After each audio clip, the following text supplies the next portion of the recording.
드라마 선재였고 퓨어에서 아직 베일에 쌓인 채로 미래에 등장하지 않는 인물이 있다. 그는 바로 과거에서 고등학생 임솔이 좋아했던 김태성이다. 사실 원래는 임솔이 김태성을 좋아하는 것에서 그치지만 과거로 돌아가게 되면서 김태성과 엮이고 그 과정에서 호기심과 호감을 갖게 된 김태성이 과거의 임솔과 사귀기까지 하는 인물이다. 시청자들은 바로 이 김태성이 미래에 아주 큰 역할을 하는 인물임을 추측하고 있는데 이는 임솔이 다시 현재로 돌아갔을 때 어떤 식으로든 등장하지 않았기 때문이다. 과거가 바뀌어 사귀기까지 한 인물이 미래의 시점에서 전혀 등장하지 않는다. 드라마 전체로 봐서 임솔, 선재와 삼각관계를 이루기까지 하는데 미래의 그가 어떻게 됐는지가 전혀 등장하지 않는다.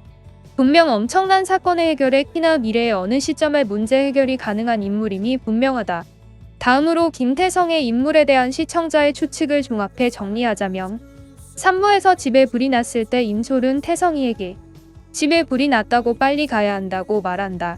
그런데 이는 미래에 대한 스포가 되어 원래는 시간이 멈춰야 하는 대사다. 하지만 그대로 태성에게 전달됐고 둘은 화재를 막아 엄마의 화상 흉터가 없어지는 등 미래를 바꾼다. 그렇다면 태성은 미래에 어떤 영향을 줄 수 있는 인물이 아닐 수 있다.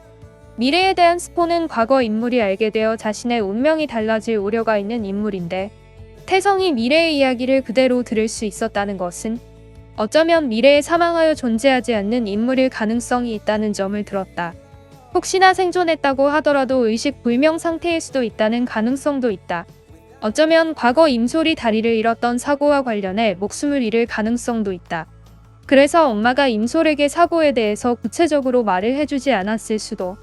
정리하자면 과거의 사고 때 임솔을 구한 것은 태성과 선재로 이 과정에서 태성은 목숨을 잃었고 그 사고와 관련해 끝나지 않은 미래의 선재의 죽음과 관련이 있으며 여기에는 시청자들이 예측하지 못하는 범인 살인마가 존재할 수도 있다.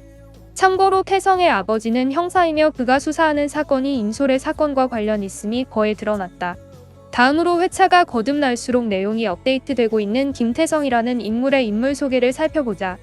어쩌면 이 안에 단서가 숨어 있을지도 모른다. 김태성 미니홈피 방문자 수가 인기의 척도였던 그때 그 시절 우리가 좋아했던 얼짱 날티 폴폴 풍기는 외모의 밴드부 베이스라니 인기가 없을 수가 없었다. 2008년 그때는 저 좋다는 여자들한테 살살 웃으며 애교도 부렸다가 놀리며 장난도 쳤다가 갑자기 차갑게 굴다가도 다시 다정하게 챙겨준다. 아주 매력을 여기저기 흘리고 다닌다. 살면서 딱히 뭐 하나에 꽂혀본 적도 없고 뭔가를 열렬히 좋아하거나 열중해 본 적이 없다. 그러니 음악에 대한 열정? 당연히 없다. 그런데도 밴드부에 발 담그고 있는 이유는 무대에서 받는 열렬한 관심과 환호, 그게 나쁘지 않아서. 절대 아니라 부정하겠지만 그는 애정 결핍이 맞다. 강력반 형사인 아버지와 둘이 산다. 나쁜 놈들 때려잡는 형사인 아버지를 우상으로 삼았던 적이 있었다. 하지만 아버지 인생에서 우선순위는 늘 가정보단 일이었다.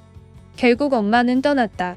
엄마가 떠난 게 다 아빠 탓이라 생각하고 원망하고 있다. 유치한 짓이라는 걸 알지만 반항심에 일부러 엇나가는 중이다.